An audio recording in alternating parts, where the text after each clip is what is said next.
In this video, I'm going to be reviewing the Orly Rubberized Base Coat and the Orly Shinning Armor Longwear Top Coat.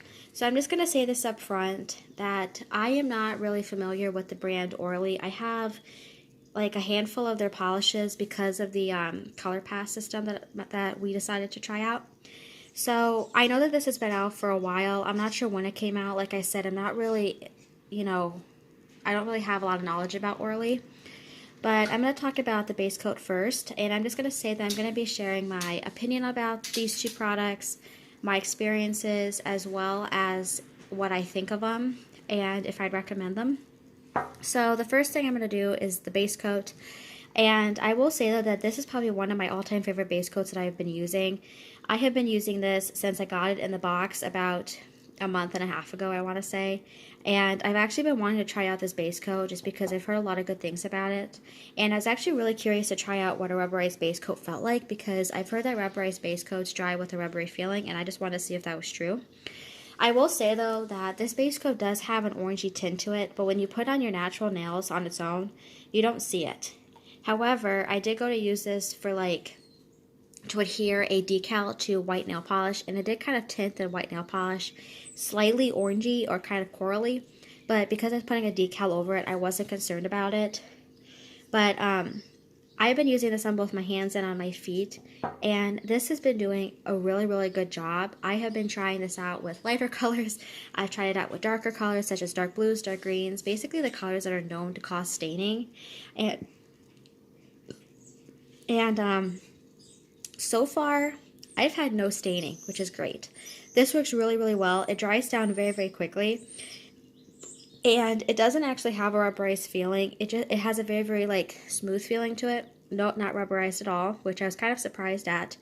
And overall, I really like this base coat. I definitely would recommend trying out this base coat just from how well it works. And I have noticed that it does last a long time because I typically wear my pedicures or my toenails or the polish on my toes for over a week because let's face it, I don't like to do my toes every other day because that becomes a handful.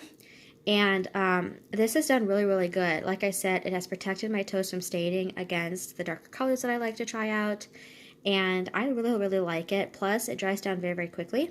So I would definitely recommend trying out the base coat, and I think you can get this base coat off Amazon, but I'm not sure. I found it actually at Meijer's a couple of weeks ago, and so I mean I think it's at Meijer's, but I'm not sure really where it is. I mean, I'm sure you probably could get it off the Orly website, but I don't know. Alright, so for the top coat, I will definitely say though that this is not my favorite top coat, and I really, when I was testing out this top coat over the last couple of weeks to, get my opinion on it, I was actually really wanting this to be a favorite top coat of mine, and it's not. One thing I will say though about this top coat is I'm not sure if this is just my experience, but I noticed that for some reason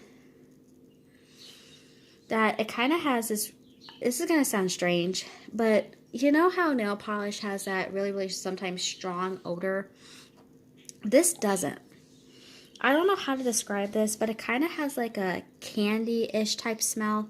I'm not really sure why, but I thought that was strange.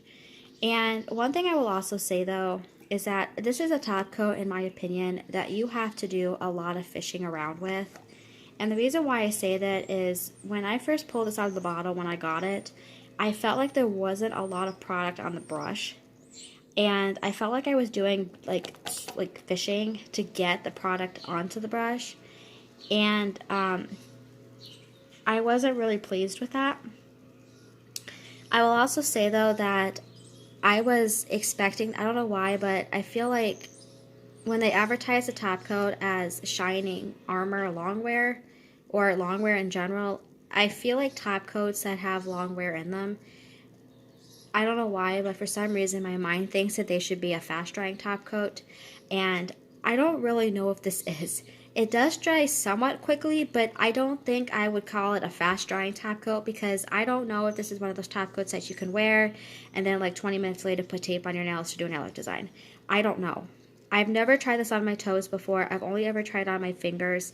And I will also say though that this does cause bubbles, and even if your nail art design was completely dry, that is a bird, that I noticed bubbles in this top coat on the nail, like very visibly, and that just drives me absolutely insane. And I also noticed that this does tend to pull at your polish, but I would not recommend this in my opinion. I mean, obviously everyone's experiences with things is different. Definitely would recommend the base coat because like I said, I love the base coat. I think the base coat is wonderful, and I think that it really does do a good job of protecting your nails from staining. But the top coat, I would say no to.